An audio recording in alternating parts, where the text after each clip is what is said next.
Good evening and welcome to eBible Fellowship's Bible study in the book of Genesis. Tonight is study number 35 of Genesis chapter 19. And we're going to begin reading in verse 23. The sun was risen upon the earth when Lot entered into Zoar.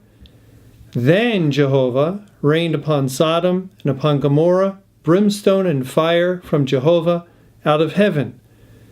And he overthrew those cities and all the plain, and all the inhabitants of the cities, and that which grew upon the ground. But his wife looked back from behind him, and she became a pillar of salt. And I'll stop reading there. Now we have been slowly, carefully going through this chapter, verse by verse, trying to see what we can learn concerning the final judgment, the judgment on the church and the judgment on the world. And I think we've learned a good deal. Well, now after we saw in verse 25, when God overthrew the cities, all the plain, all the inhabitants of the cities, and that which grew upon the ground, we went to Deuteronomy chapter 29 and verse 23, which picks up on this idea. And here God is speaking about a rebellious people of Israel, which would in turn apply to a rebellious corporate church. And when God judged the church, it was related to the language like this. Deuteronomy 29 verse 23 says, "And that the whole land thereof is brimstone and salt and burning, that it is not sown, nor beareth, nor any grass groweth therein, like the overthrow of Sodom and Gomorrah, Admah, and Zeboam, which Jehovah overthrew in his anger and in his wrath." And we see the fire, the brimstone, and salt is in view, and we know that Lot's wife turned into a pillar of salt. We actually have in the book of Judges a record of an individual who took a city and sowed the city with salt. And why? That it is not sown, nor beareth, nor any grass groweth therein. It will no longer be fruitful. They'll no longer be able to plant their crops, to grow their fruit, and develop their vineyards and harvest. You can't do that anymore once fire and brimstone has fallen. Now, we also pointed out here God is speaking of Israel as though because of their rebelliousness, he has done this to them. And he never did it in actuality or physically. He did it spiritually when he judged the nation. And he did it spiritually to the corporate church when he judged the churches and congregations of the world. And at that point, when God brings judgment, nothing spiritual can grow thereafter. Now, when God brought judgment on the world on the date of May 21, 2011, again, it's the same principle. Nothing spiritually can grow. And that's why it's a complete waste of time. I know it sounds good. It probably is, I guess, comforting to people to talk about going out and sowing the seed of the gospel, and maybe it makes them feel good. They feel like they're doing God's will. They feel that it's loving their fellow man, and yet it's all vain show. It's all emptiness, because you cannot sow the ground in which fire and brimstone has fallen upon it. And God has poured out fire and brimstone from heaven spiritually through his word, the Bible, since that day of judgment, May 21, 2011, up until now, and continuing until the end of the world. The spiritual brimstone comes forth from the breath of God. The consuming fire comes forth from the word of God. And the fire and brimstone has destroyed everything in its path. All the vegetation, all of the fruits and anything that could potentially grow fruit, it will no longer be able to do it. It's over and done with, is the point. It's over and done with. Salvation is over and done with. God saving sinners still is over and done with. There's the salvation of the body for those that have already received salvation of the soul still yet to come, and that will happen on the last day. There'll be the time of the resurrection, the rapture, and the equipping of all the saints with their new resurrected spiritual bodies. But there will be no more saving of a soul, because there is no one left to save. The whole house of Israel has been found. And you cannot get any more, any additional, any greater salvation than the salvation or the completion of the salvation of everyone whose name God had written down in the Lamb's Book of Life, of everyone chosen to become saved.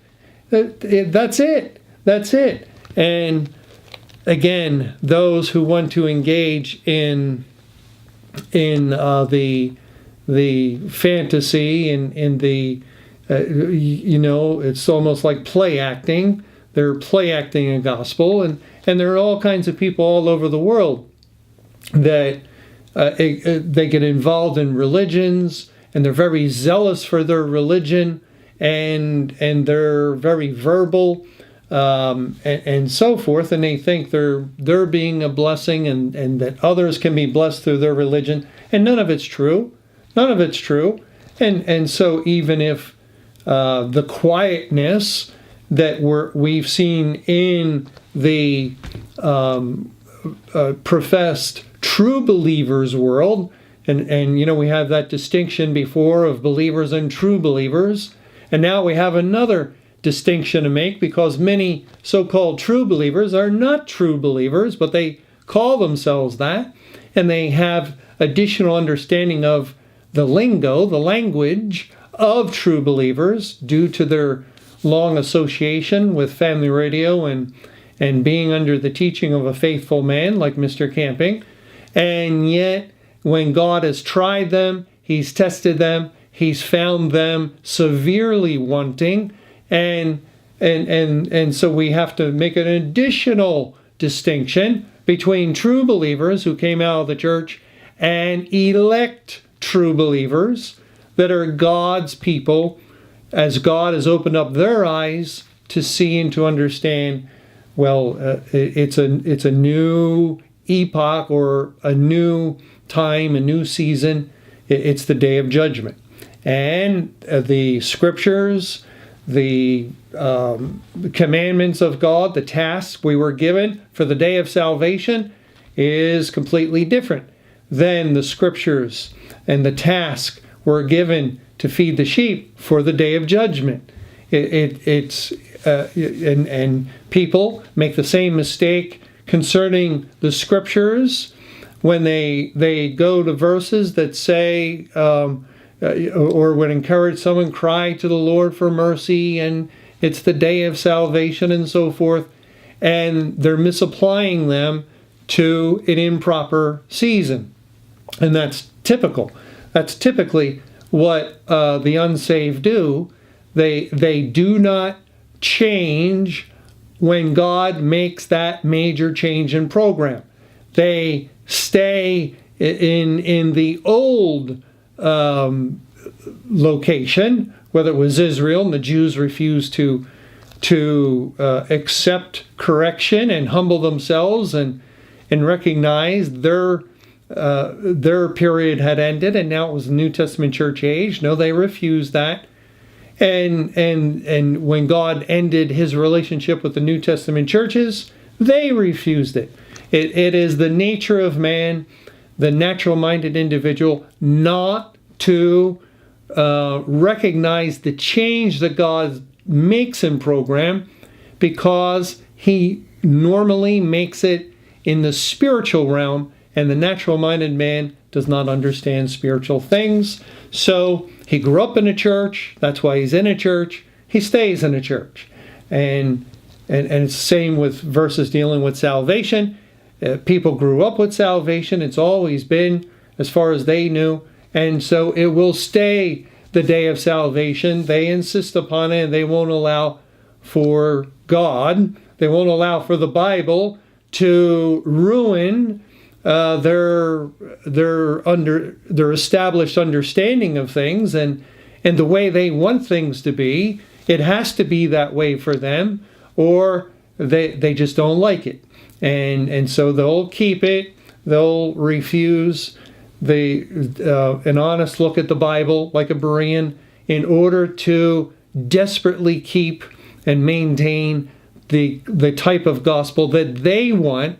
And yet what they're failing to understand is that when God makes that change, the change that God makes is the gospel.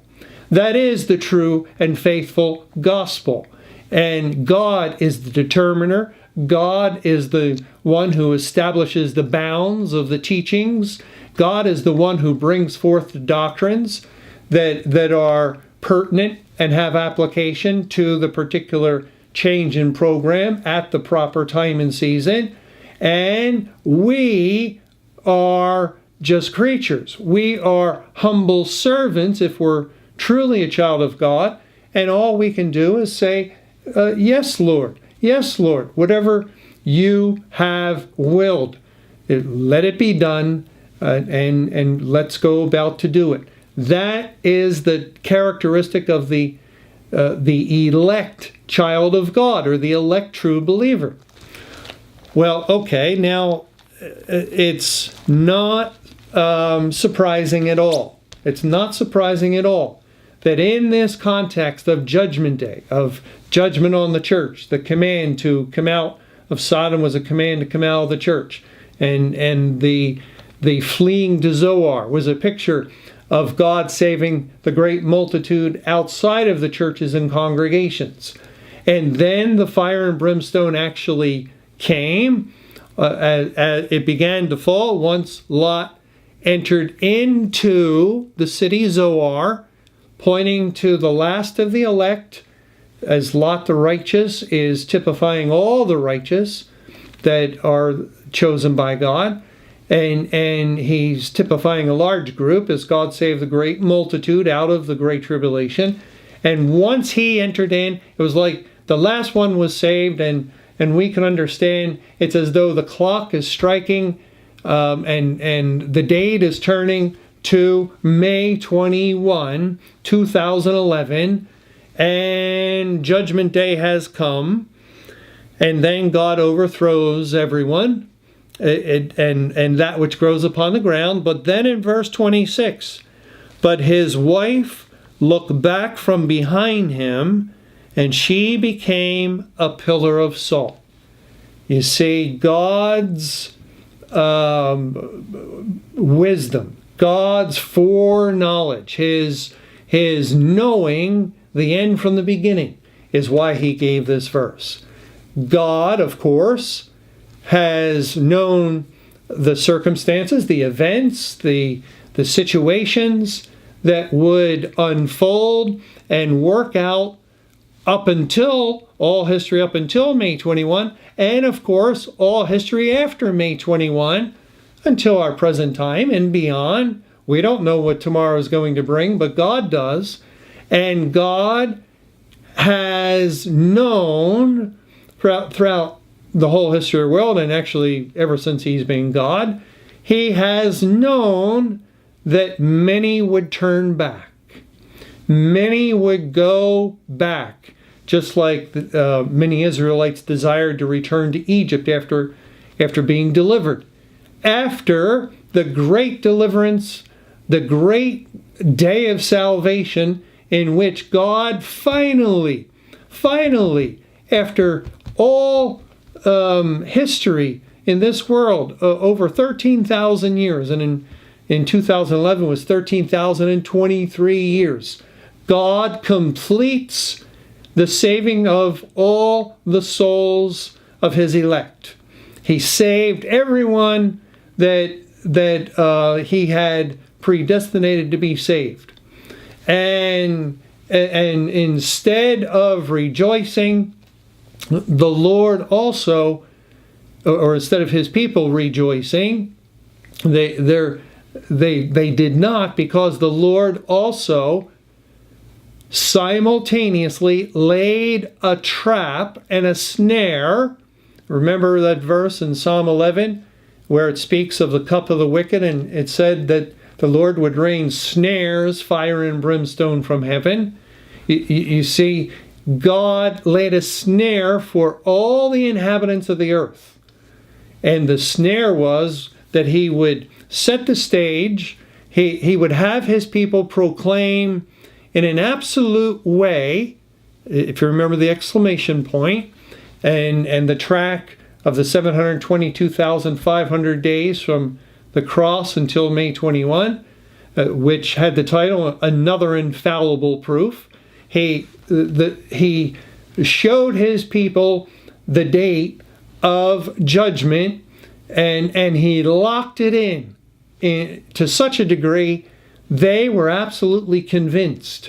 They were certain it would happen, and therefore, being faithful watchmen, they proclaimed it with a certainty, and this message went all over the world. And it was, that verse, I think it's in 1 Corinthians, in 1 Corinthians 14, if the trumpet give an uncertain sound, who will prepare for the battle? And typically, the world just shrugs off dates. But this had this ring of just certainness, this ring of reality to it. These people were convinced. And whenever the news would interview someone, and they'd always try to get them to say, now what if it doesn't happen? And without fail, as long as they were asking any true believer, without fail, the person would say, it's going to happen. It was like they couldn't budge God's people off of this absolute assurance that the day of judgment would happen on that date. They kept trying, and they kept seeing this exclamation point. It was a certain sound, and therefore there was preparation made for the day of battle, for Judgment Day, as God moved in his elect to will and do of his good pleasure. And certainly it was that crisp, that clear and absolute nature of the declaration worldwide that perked up the ears of those elect out there and drew them to the message, and God saved them. However, he worked that out through his word. And so the world was receiving a proclamation concerning judgment in a manner, an absolute manner, it had never really seen before. In a worldwide way, it had never really seen before.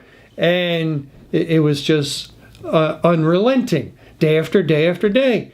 And you see that it served two purposes. It again, the certain sound of the trumpet, so the elect would be brought in, and also it set the stage for the snare, for the trap, because it was so sure the world was watching and waiting, and fearfully in many cases, and certainly worriedly in most. They had an eye to that day, and when it did not happen outwardly, physically, but it did happen spiritually, but the world doesn't see spiritual things. It only knows outward physical things. And when it did not happen in their realm of existence, they were jubilant and rejoiced and mocked and reviled like never before. These fools, these morons, these idiots, and it would, anything you can say about them was fine. Anything you could say, they were the scum of the earth. They were the lowest of the low, and it was open season on anyone who wore a hat or a shirt or told their neighbor that May 21, 2011 would be the day of judgment, or put a sign in their yard. Open season, and yet that was the trap.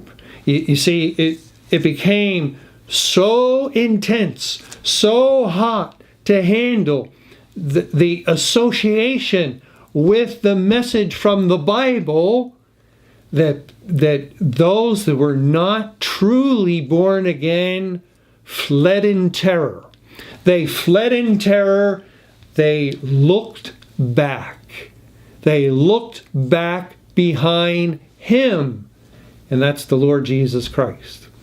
Well, Lord willing, when we get together in our next Bible study, we'll pick up on this verse here in Genesis 19 concerning Lot's wife, and this is important, very important. God has reminded us in the New Testament to remember Lot's wife.